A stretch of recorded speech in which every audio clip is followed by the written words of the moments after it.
the amount of times I'm vaping in the background. I love it. Hi, Kate. Hi, Tom. Let's see. Can we do that together and see if we can harmonize? Do you want to go low or high? I'll go low. Okay. I was just checking. All right. 3. Hi, Kate. Tom. Not bad.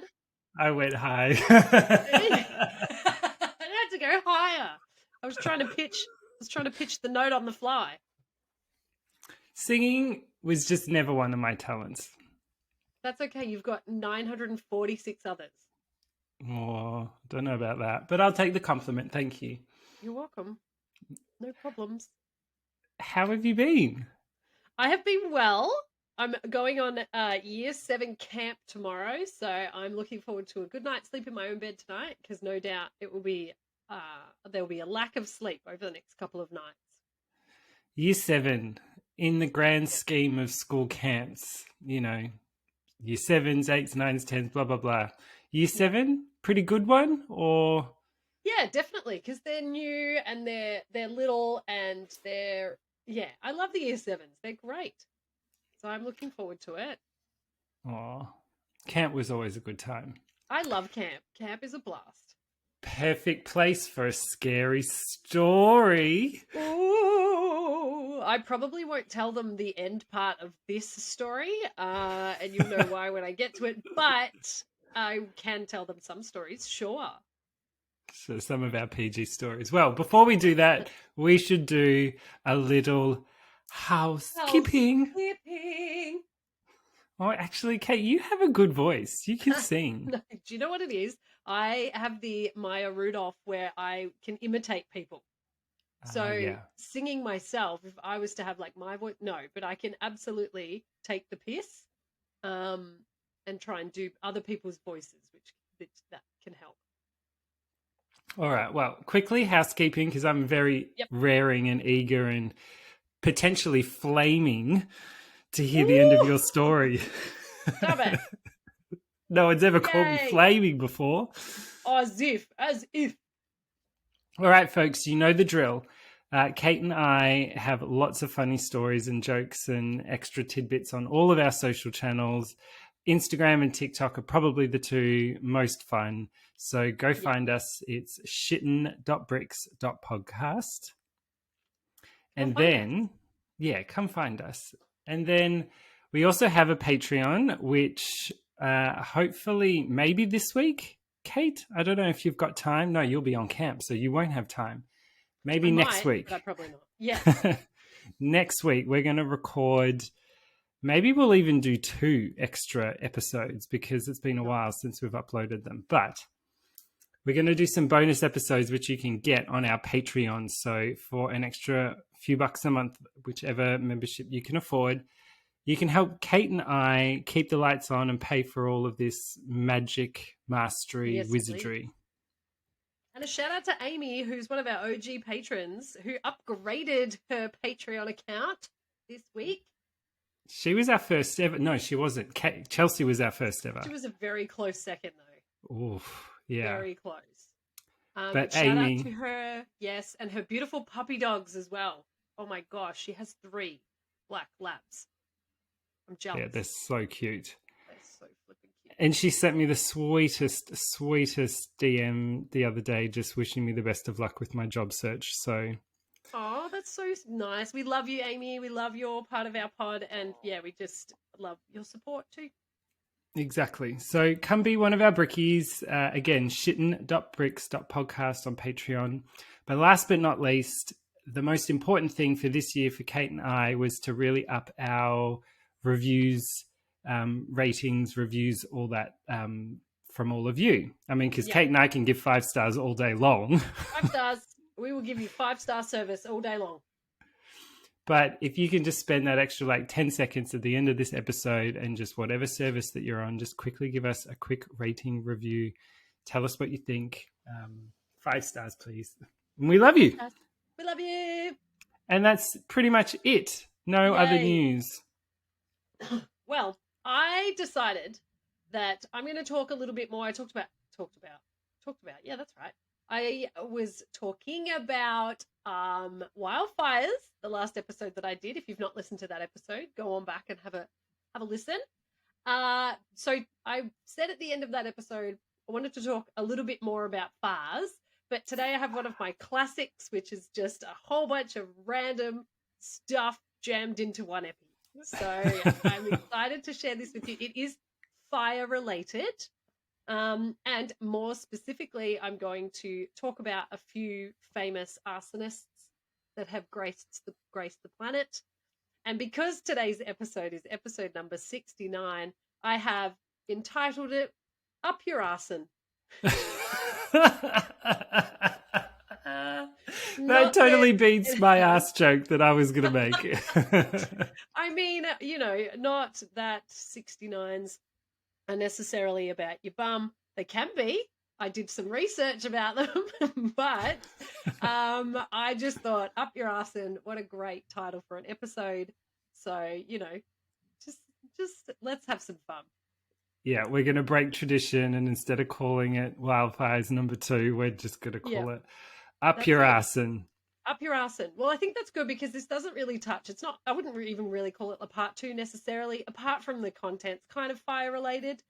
So it's loosely based. So we've got a loosely based arson. I was going to say, is that an ass joke? Loose arson.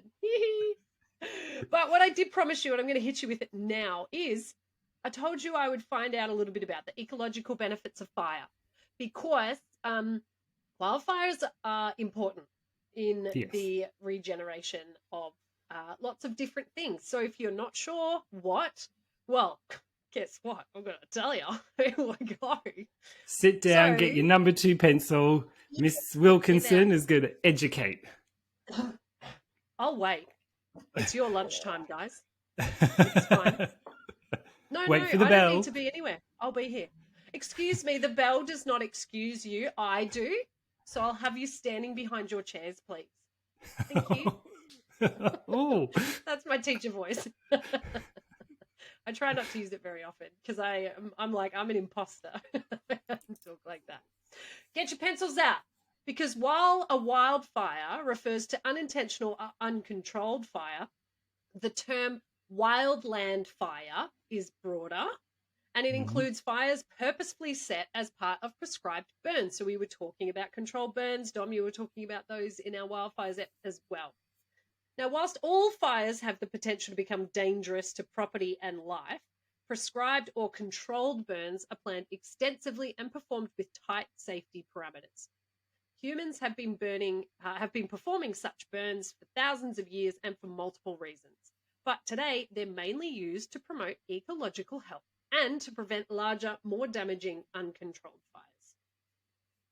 It might seem counterintuitive that a fire which burns plant life and endangers animals within an ecosystem could actually promote ecological health, but fire is a natural phenomenon, and nature and has evolved with its presence. So many ecosystems benefit from periodic fires because they clear out dead organic material, and some plant and animal populations require the benefits fire brings to survive and reproduce. For example, as dead or decaying plants begin to build up on the ground, they might prevent organisms within the soil from accessing nutrients, or they could block animals on the land from accessing the soil. So maybe the animals want a little num-nums, but they can't get there because there's all the leaves in the way. Yeah. So sometimes the fires come and they clear out the leaves so the animals can get to the num-nums. Now, this coating that's the non-scientific part of my speech, just if you weren't aware. This coating of dead organic matter can also choke out growth of smaller new plants. So our little plants want to shoot through, but they can't because there's too many dead plants. So they try real hard and they can't do it. Yeah, I always think of like that Planet Earth bit where David Attenborough talks about like the Amazon and the canopy, and it's like a big tree has to fall down so all the light can get through and all the shit underneath can grow. Oh, I love the word canopy, and I also love the word counterintuitive. Oh, lots of great That's C good. words Great in C here. words today. And did you know, I'm sure Cool. most people do know this, but they've recorded or like captured David Attenborough's voice. So please, Thank touch God. knockwood. Yep. But when Sir David is no longer with us, in the waiting room with Liz Truss and Margaret Thatcher, Yeah.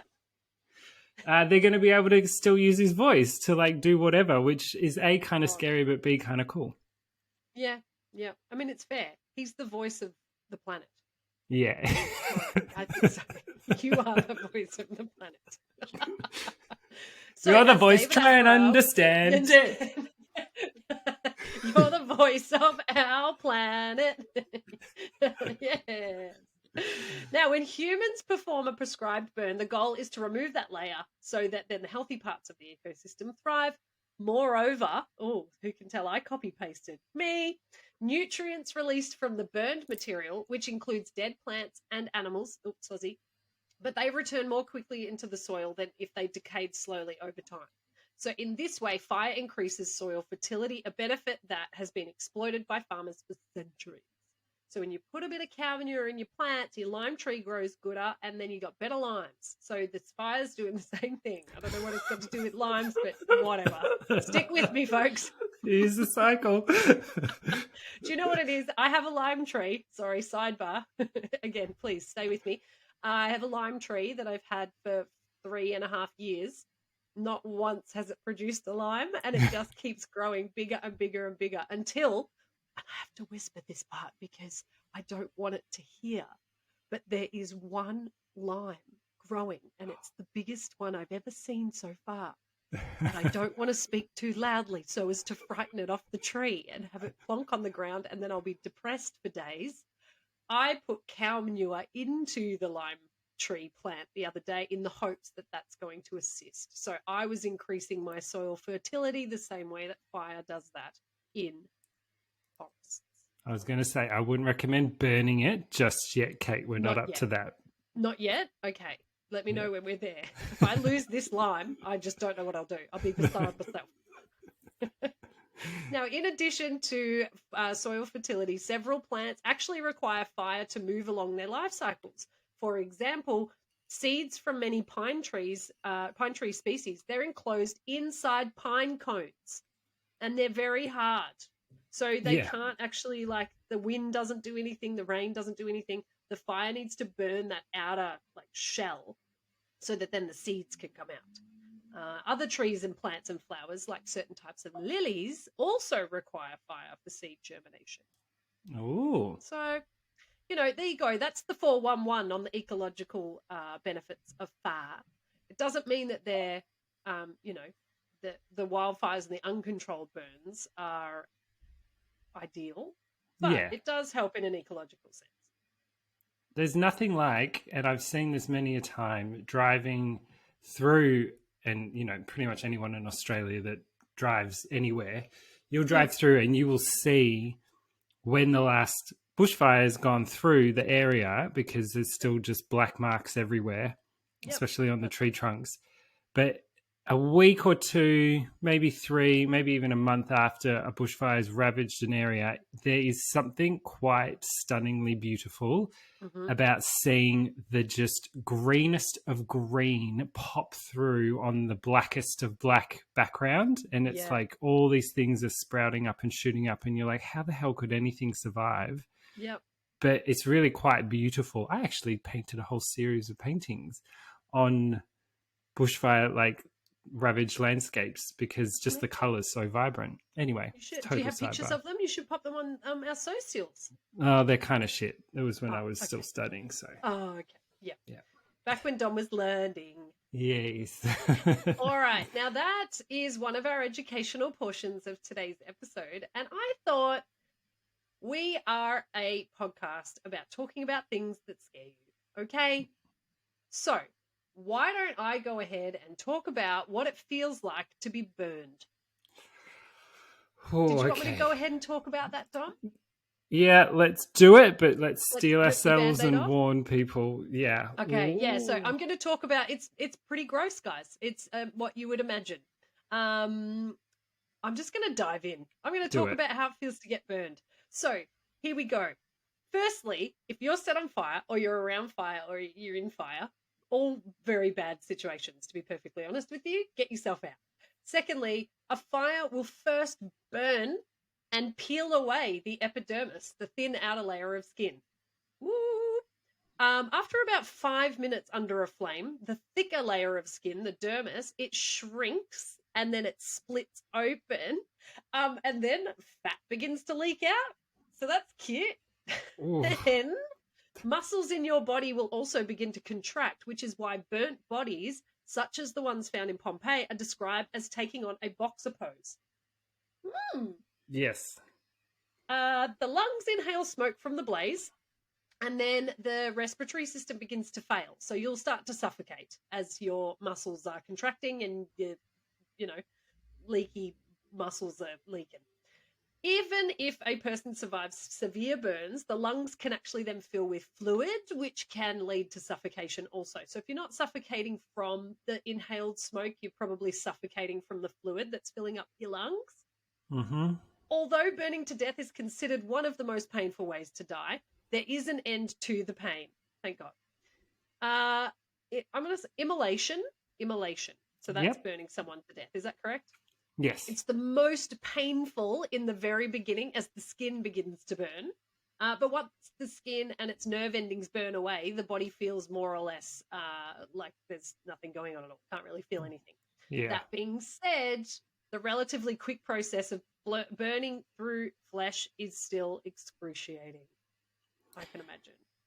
Yeah. Do you remember the Isdar woman, that episode Yes, I did? yes. And she had the fire like right in her face, and she fell in that same pose. And I remember we there was a word for it, but fucked if we know.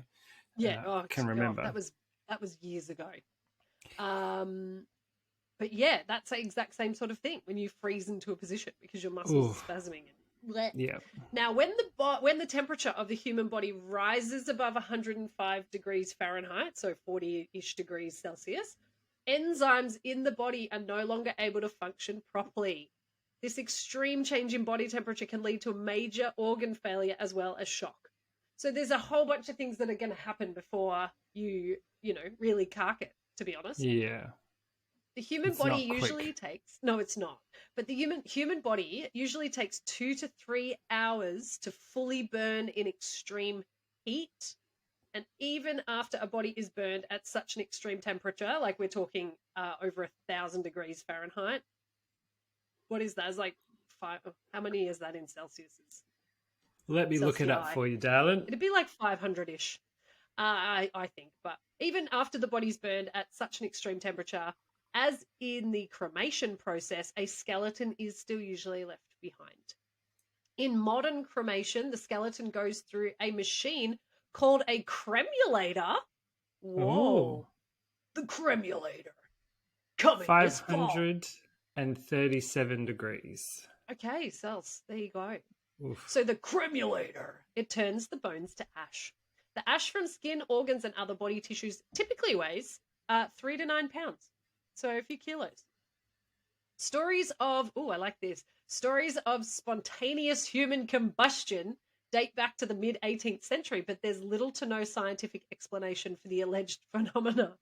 As recently as 2010, however, a coroner listed one man's death as spontaneous human combustion after he was found badly burned with no obvious cause of fire.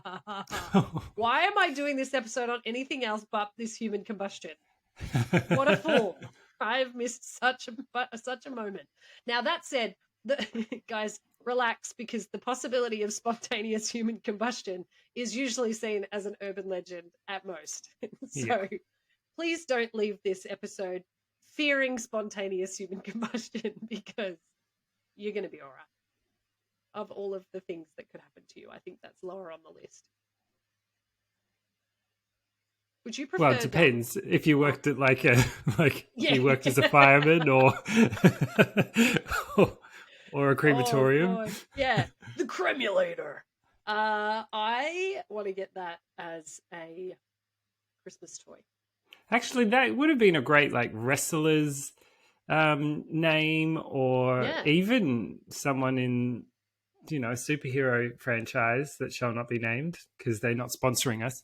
Oh, God. We're still waiting on the paperwork. Yeah, there's going to be a movie about Kate and I. But Which one that of would us have is been the a great name. cremulator? You can have it since you discovered Okay. it and you Well, love I was saying the thinking word. it's going to be the cremulator and Mrs. Socks. Miss Haberdashery and the Miss Haberdashery and the cremulator. All right. So don't stress about spontaneously combusting. I don't want you to. Dom, would you prefer to be burned alive or drowned to death? Oh God, that's a hard one, Kate, because you know It's a how classic. I know how you feel about water, but although I've just told you what's going to happen to you if you're set on fire. I think oh, I might need to know the circumstances a little bit more. Okay, you Like, want some background? well, You need a brief. kinda, All right. because like if I was tied to a stake and I had to wait and wait and wait and wait and wait for someone to like burn me up, or if I'm being tortured for days or weeks and then they burn me, or Okay. I don't know. You fall into a bonfire. You fall into a bonfire. And because you were trying to put more wood on it and you passed out into it because you inhaled smoke and it made Yeah. you pass out. So that's one. Or you go crabbing and fall in the ocean. So what do you prefer? Fixing a bonfire and there's no one else around. They all went inside to go and get some more tapas. And bring Look, it I out to know the bonfire. logically. Yeah. Is there butter with the crab sticks or not? Obviously, we're not heathens, Dominic. I think. Look, I know logic says that I should pick drowning over fire because drowning's not painful, but I think I'd be more afraid. I'm more afraid of drowning than I'm afraid of burning to death. Okay. So I would pick. I can't believe I'm going to say it: burning to death over drowning. Ooh, all right. I'll allow it. There's no right or wrong answer. Yeah, I don't Whatever you particularly want prefer. either. No, neither. Yeah. Can I opt just to stay eating crab sticks? Is that an option? I just want to eat them. Sure. Actually, I love crab sticks. How about, okay, Kate, I will give Yeah. you burning alive or suffocating in a dress or a jumper. Burning alive. Burning alive. I don't even have to think about it. Set a Okay. fire right now. Or you do that, or you give me an evening frock that requires a zip up and is also made from a sturdy, probably sequined material. That I will take the set on fire. No problem. Okay. All right. You heard it here, folks. You Kate did. and I I know you're all really curious about that. So I'm glad. And on 3, 2, 1, yeah, all of you scream out loud wherever you are, which you'd prefer. That's right. Please. Yeah. Okay, Dom. We've been waylaid for way too long. It's time to talk about some arsonists. Shall we get up your arson? Oh, I love a good ass. August. Okay, I'm going to talk to you about 6 different stories. These are little, quick, short stories. Number one, Julio Gonzalez is one of the famous Julio. arsonists. He joins our list. He set one fire, but he killed 87 people. Now, after immigrating to New York City in 1980, Julio Gonzalez was working as a warehouse employee when he met Lydia, who became his girlfriend. A decade later, after losing his job and getting dumped by Lydia, a drunk Gonzalez visited her while she was at work as a coat check girl at the Happy Land Social Club. It was an illegal bar in the Bronx. Now, Lydia begged him to leave, but Gonzalez was like, no, and was threatening everyone, and then he was thrown out by the bouncer. After purchasing $1 worth of gasoline at a nearby gas station, he returned to the club where he poured the gas over the stairs at the only exit and then threw a match on it. Now, the fire burned so rapidly that the patrons didn't even have time to stop what they were doing and run away. The fire investigators found that the dead stopped midlife. Lydia was one of the only 6 survivors. Oh, Julio. He didn't even get Lydia, which I assume is who he was really gunning for in that particular place and time. I think so, but hopefully she gets him. Well, Gonzalez watched the firefighters battle the blaze, and then he went home to have a nap. It was just a bit taxing. Setting a fire. I'm sorry. How do you murder 87 people and watch them burn? Because to me, like, burning's, in that same realm of like knife attacks. I know with knife violence, it's like intimate. You're meant to really feel it, or like strangulation. But burning, you have to be particularly set on suffering because of what burning does. Yeah. Now so he went home to have a nap, but then when police interviewed the survivors, Lydia told them about her fight with Gonzalez. Now, when they went to talk to him, he admitted to setting the fire, and he didn't even get rid of the evidence. So his gas-soaked clothes were still in his apartment, and he was found guilty of 174 charges of murder, so 2 for each person that died, and he was sentenced to 25 years for each count of murder, which was a total of 4,350 years. The punishment is mostly symbolic because he will serve the sentences concurrent. Julio. Ugh. What a dingbat. Yeah, see you later. Now, here is number 2 on our list. John Pillow Pyro Orr. Now, John the Pillow Pyro, he set about 2,000 fires. But the people he killed was 4. So in terms of ratio to number of fires to people he killed, Julio is winning that ratio 5. But John Pillow Pyro did cause tens of millions of dollars of property damage. Thank you. John, I'm sorry, I just was setting myself up for a cough there. Yeah. Now, John Orr hoped to be a Los Angeles police officer, but he didn't make the cut. Instead, he joined the Glendale Fire Department as an arson investigator. Red flag. Well, it's not really a red flag that you want to be an arson investigator, but seeing as I know you ended up causing fires, it is. Now, his co-workers thought that Orr was strange. He chased down shoplifters and burglars in his fire truck. But his co-workers did admire his dedication. Imagine, I'm just picturing him trying to solve a crime, like trying to be sneaky. Ginormous fire truck trying to follow someone down the street. Now, John's co-workers, they did admire his dedication and his uncanny ability to be the first firefighter on the scene. Uncanny. He always knew where the hydrants were and the best way to put out each fire. And he also happened to know how to find the cause of the fire.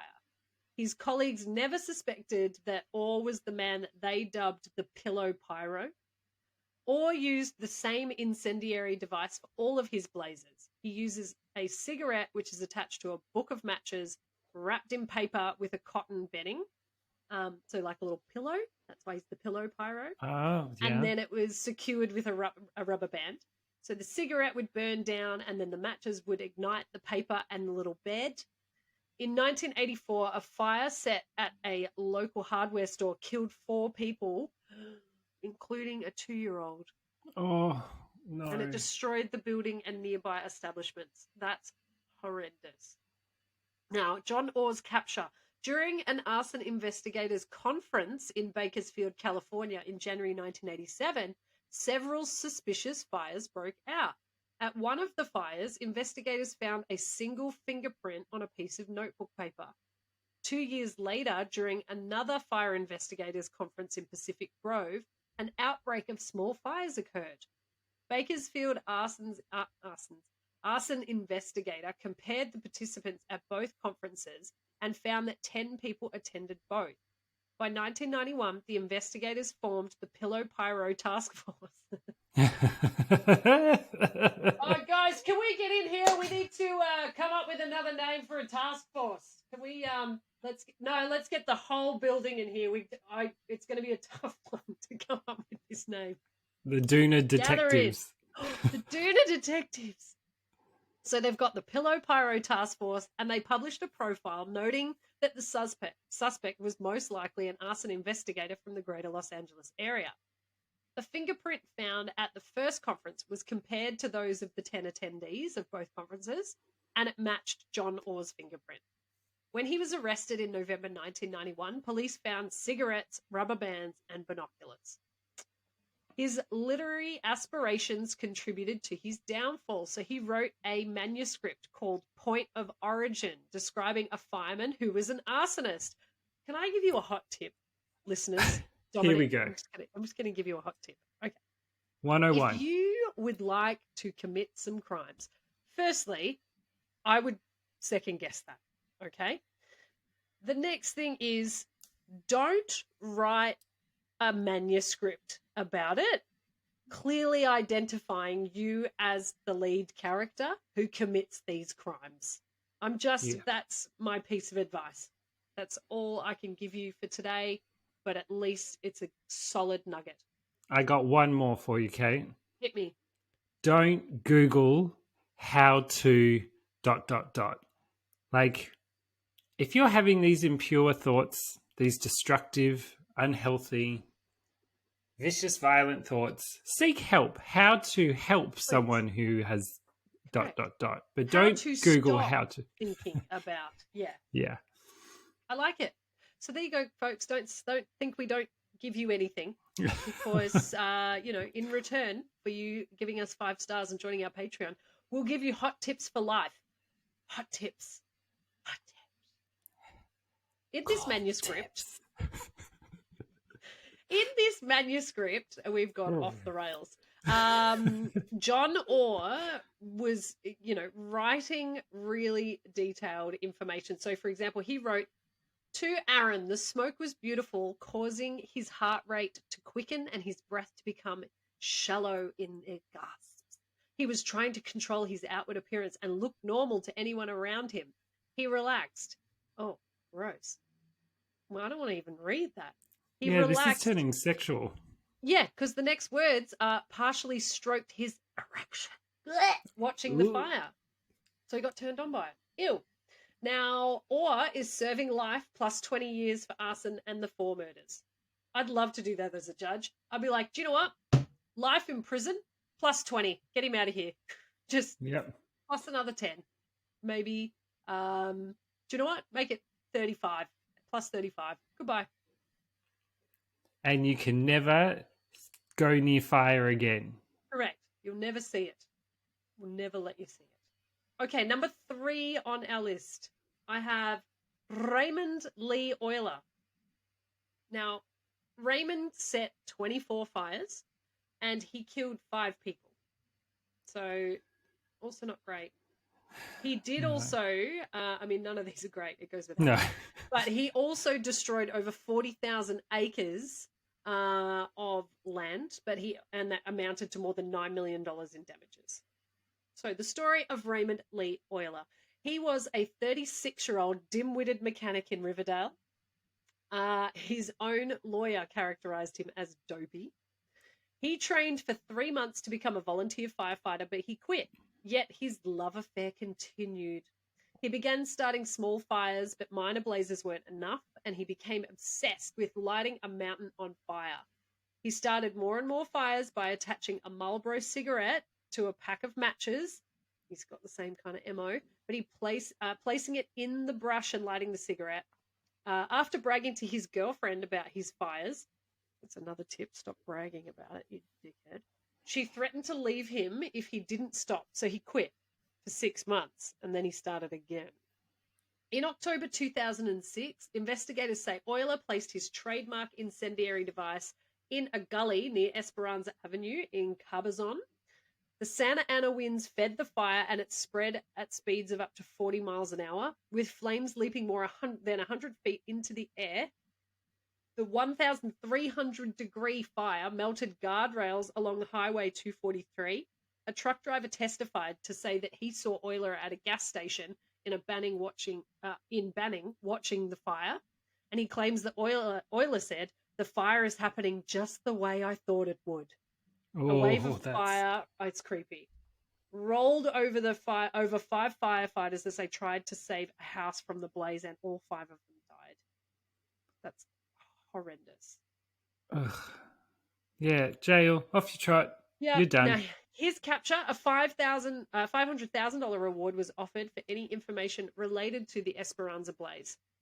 Arson investigators were already looking at oiler for 2 smaller fires that were set in the early summer. Both of the cigarettes used to light the flames had oiler's DNA on them. Police officers first arrested him for the 2 smaller blazes and then later charged him for the Esperanza fire. While there was no DNA on the device that started the Esperanza blaze, it was identical to those with Euler's DNA on them. And then after a guilty verdict, a judge sentenced Euler to death. Okay, well, I'm not a fan of the death penalty. That's Mm-hmm. just my personal opinion. Sorry to anyone else out there. Actually, no, don't apologize for that. But regardless, do you have an opinion? My goodness, and you may have information about this later on, Kate, but I would love to know, or I have mad respect for people that do these investigations and somehow figure out how fires start, what was used, when it started. How does any shit fucking, sorry, lots of swearing, but how does anything survive? How does any shit fucking? I don't know how shit fucking's done. I just read the podcast. Anyway, if anyone's a firefighter out there or a volunteer, I have nothing but extra respect for you. Now, I did look into that a little bit, Dom. I've not included it in this episode because it's almost an episode on its own. I got too far down the rabbit hole and I had to pull the chute and get out of it because there was way too much and it was really in-depth stuff. So I haven't included it, but it is fascinating to find an origin of fire, even to the same point of like explosions and things as well, being able to find evidence and stuff. But it is pretty phenomenal, but I don't have anything about it in this episode. So that's okay. We can all do some homework. Yeah, that's true. Okay, number 4 on our list of arsonists is David, son of Sam Berkowitz. Oh, wow. Chills. Chills. Now, the number of fires that the son of Sam set was 1,411. I like that number is specific. The people killed / cost is unknown. Now, the story of David, son of Sam Berkowitz, is he is the adopted son of Pearl and Nat Berkowitz and spent most of his childhood alone. If he didn't play baseball, he bullied the other kids. He was large and awkward. When Berkowitz tired of torturing Pearl's parakeet, he started fires in buildings across New York and kept detailed diaries of each one. Berkowitz always felt everyone was out to get him, and starting fires gave him a feeling of control. Now, his capture. Officials weren't looking for Berkowitz for his fire-starting habits. They were too busy searching for the son of Sam, who was terrorizing New York City. But it was Berkowitz's love of fire that contributed to his capture. A few days prior to his arrest, Berkowitz... In Australia, we have a furniture company called Berkowitz Furniture, and so each time I just say his surname, it just makes me think of that. 40% off now, Berkowitz Furniture. Get your bed and your lounge suite from us here at Berkowitz. Chaise lounge. Chaise lounge. Get a new rug to tie the room together. Berkowitz Furniture. Sail on now. A few days prior to his arrest, Berkowitz started a fire outside his neighbor Craig Glassman's door. The son of Sam had alleged in a letter that Glassman belonged to a cult, which made Berkowitz kill 6 people and injure 7 others. Berkowitz placed a .22 caliber bullet near the door in the hope of causing an explosion, but the fire didn't burn hot enough to ignite the ammo. Glassman believed his odd neighbor Berkowitz set the fire, and he gave the police threatening notes that Berkowitz had sent him. Based on notes and an eyewitness description of Berkowitz, police arrested him, and he admitted to 6 murders. So, in terms of being an arsonist, he was a pretty good murderer. Ugh. Son of Sam stuff is Yeah. on my list of like to do because it's Yes, pretty. I know. It's massive and it will take a very long time. But I look forward to those episodes, and I'm going to leave those ones to you, Dominic, because you kill it. No pun intended. Ooh. Number 5 on our list. Peter Dinsdale, a.k.a. Bruce George Peterlee. 4 first names. How about that? I Can't think trust people if with you too have many more than first 2, if you're a parent that gives your child more than 2, Yeah. you deserve maybe a prison sentence as well. Like, I'm swinging big on this one, Kate, and you really are. You are swinging for the fences. You've just got your driver out, and you are absolutely going for it. But I'm going to stick to my guns on this one because I just don't think it's necessary. In fact, I think it's borderline abuse because it's all right. Kids have got to go into school and then no. Hello, Dominic, Timothy, Francis, Charles, the third, Mouskowitz. A lot of your names. You just use it.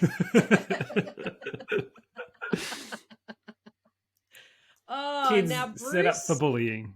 Oh, mate, I almost don't want to let you stop. I think this is. I didn't realize it was such a passionate, stance that you were willing to take with the first name thing. But it's really not. But I just felt like I had to commit.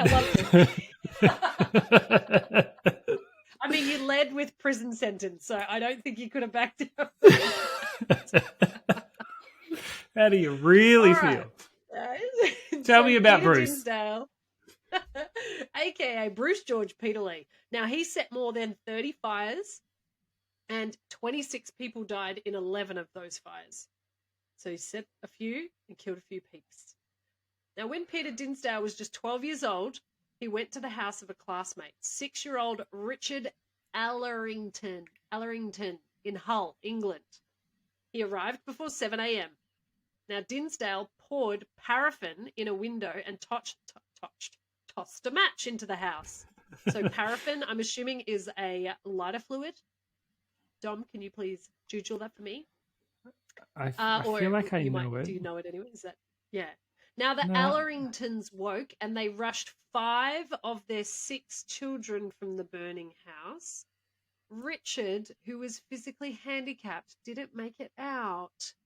Oh, fucking hell. Horrendous.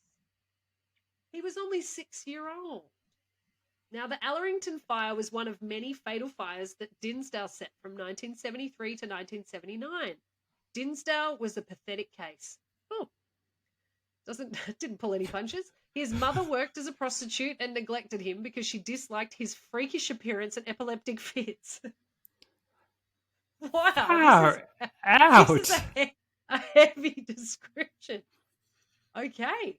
Now, the way that this is written too is his mother worked as a prostitute and neglected him because she didn't like his freakish appearance and epileptic fits. Now, did she work as a prostitute because of that, or is it the neglecting that she did because of the appearance and fits? This family has bigger problems than grammar. I'm sorry. You are right. You are right. Now, children made fun of him for his limp and deformed appearance, and adults called him Daft Peter. He wandered the poor neighborhoods of Hull. Guys, I'm so sorry. I'm not laughing at Peter.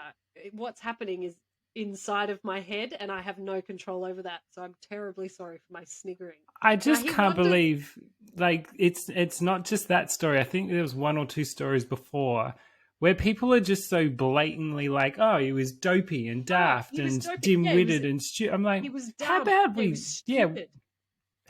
just, I don't know, for a change, stop commenting or describing or judging people for these sorts of things. I get the laughter, but this is just me looking at language and I'm shocked by how aggressive it is, which just makes me chuckle because it's absurd. I guess it's the 70s as well, and so things have come a lot further since then, which is good. However, Daft Peter did wander the poor neighborhoods, burning down houses. So he didn't do great things. He could have done better things.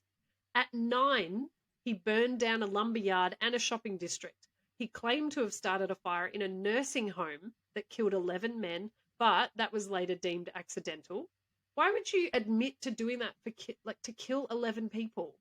That's not all right. Now he I don't watched know, a maybe man because stumble everyone because hated him and everyone called said he him had a terrible freakish things. appearance and called him Daft Peter. Now he watched a man stumble around his home ablaze after Dinsdale set the man on fire for clipping his ear. Now, clipping his ear, for those that might not know, is like hitting someone across the ear. Like clipping it. He squirted paraffin in the mail slot of a home, killing a mother and her 3 sons. Peter! Now, in 1979, on December 4th, Dinsdale doused the porch of a hasty house with paraffin and then lit it on fire. The 4 hasty boys and their mother were inside, and only one boy survived. Now, the Hasties had bullied, stolen from, and threatened their neighbours, so it seemed that everyone was a suspect. Charlie Hasty had allegedly forced Dinsdale to participate in homosexual acts and had blackmailed him. Dinsdale, who had changed his name to Bruce George Peterlee in honour of martial arts legend Bruce Lee, had left spent matches and a can of paraffin outside the house, so authorities began an arson investigation. An anonymous caller claimed to have seen a car outside the house prior to the fire. Even though police didn't suspect the driver of setting the fire, they had few leads and trailed the car. Eventually, Dinsdale admitted that he set the fire to the Hasty house. He said he didn't want to kill them, only to scare Charlie. Then Dinsdale coolly admitted to 10 more fatal fires and showed investigators the location of each. Dinsdale pled guilty to 26 counts of manslaughter and remains in a psychiatric hospital. And no one wins in that story. Nobody wins in that story at all. No winners. So we'll go to number 6. Thomas Sweat with 2 T's. Number 5. I swear there's a song in there. Thomas Sweat with 2 T's. That's the start of it. I was thinking more like a Prince song, like Sweat. Oh, Sweat. That's the start of Cream for anyone who's singing along at home. If you didn't pick up from those few bars that Kate so magnificently, I think you need to revisit your statement about being a good imitator.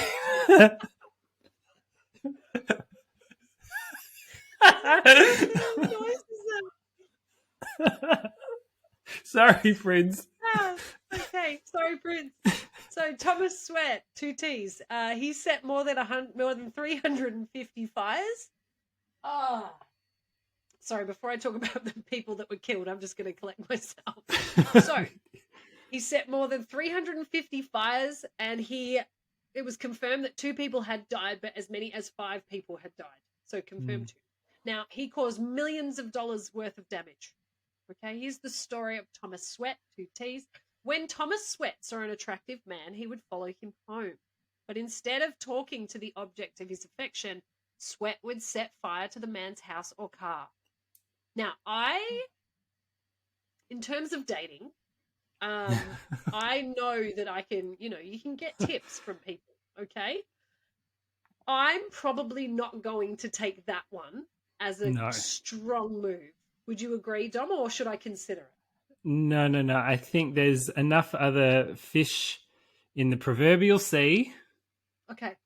So don't go straight for setting fire to the person's house or car. Is that what you're trying to tell me? Yeah, I'm trying to bring water into the discussion here. Douse things down. Oh, I like it. Yeah. You Think want to go water. in with a little bit more of a gentle swell. Yeah, flip the bird. Okay. Punch a pillow. Mm-hmm. Talk to a friend. Yeah. Play a video game. Don't set fire to people's shit. So, this is listen to protest. A song. Yeah. Listen to a podcast. Listen to... Oh my God, what is this?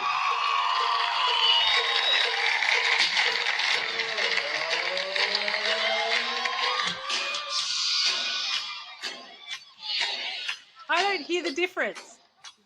I don't hear the difference between my Prince intro and the actual Prince intro.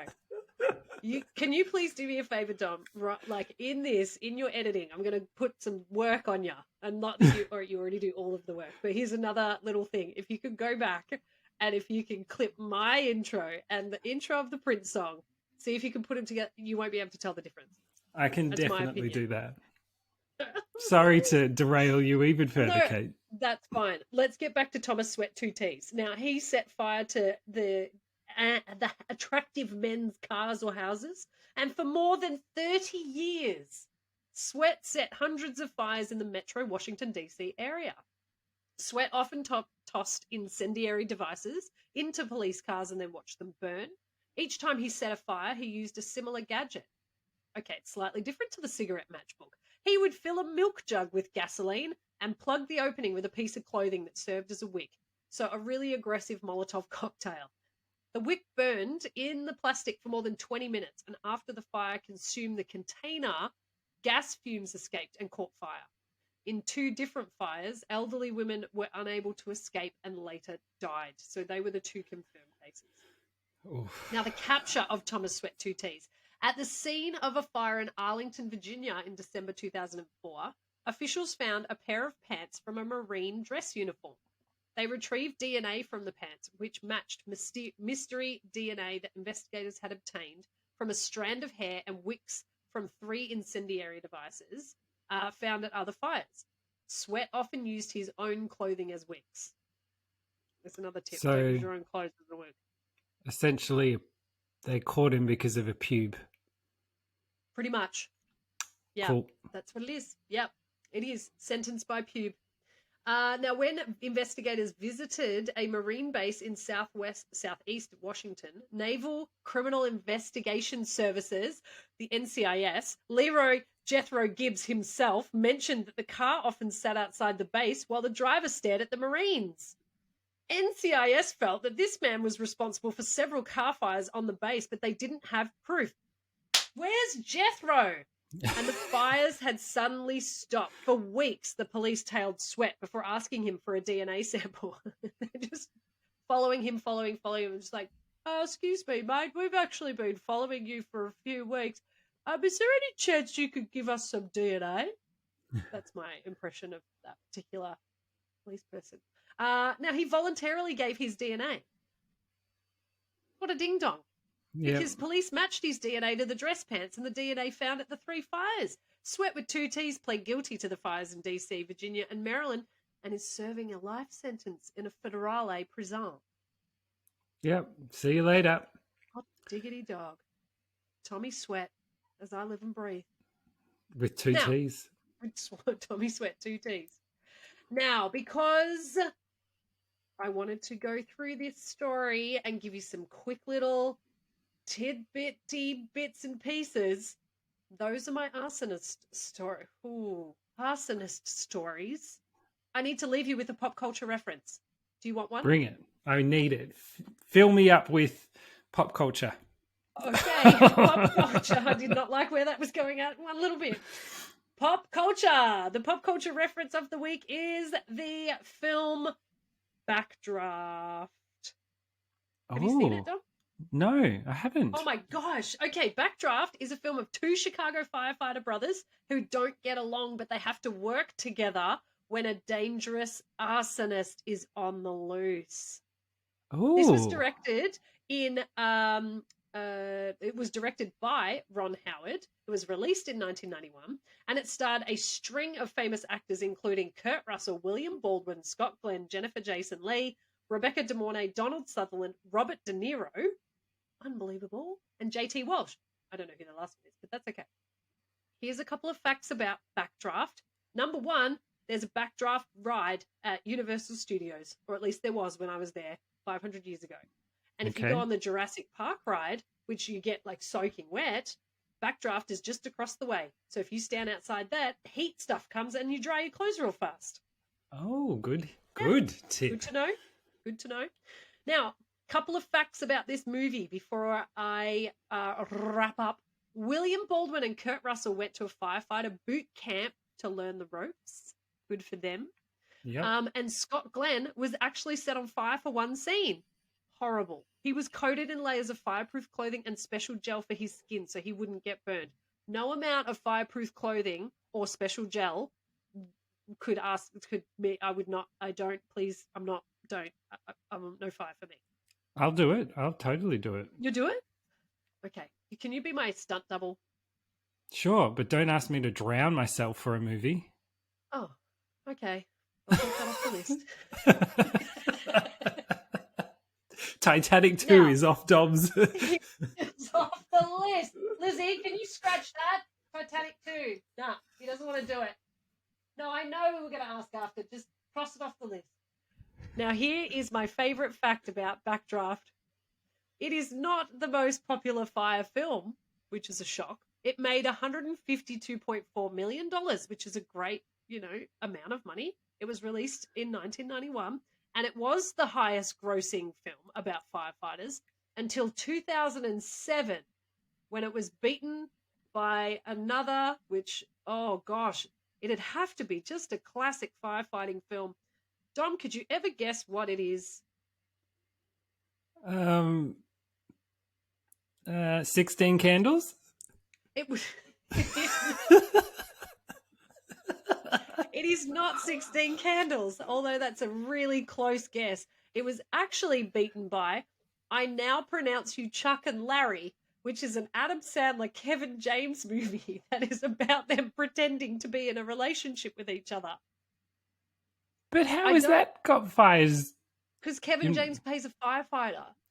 Ah, sure. And he fights fires, I suppose. But that grossed $187 million. But it did receive generally negative reviews from critics, which it doesn't shock me for an Adam Sandler, Kevin James duo. I would never have guessed that. No, you wouldn't have, which is I set you up for fail, and I'm so terribly sorry. On that cheerful note, folks, that is the end of Up Your Arson. I hope you've enjoyed it as much as I have. As much as people who love it, up your arson. Up your arson! Oh, my goodness, Kate. I have never been on such a roller coaster with you before. Well, I tell you what, that's how I like to live. On a roller coaster, metaphorically. Literally, do not want to ride. Yeah, round of applause. I apologize if I derailed us off the roller coaster a few times. It's fine.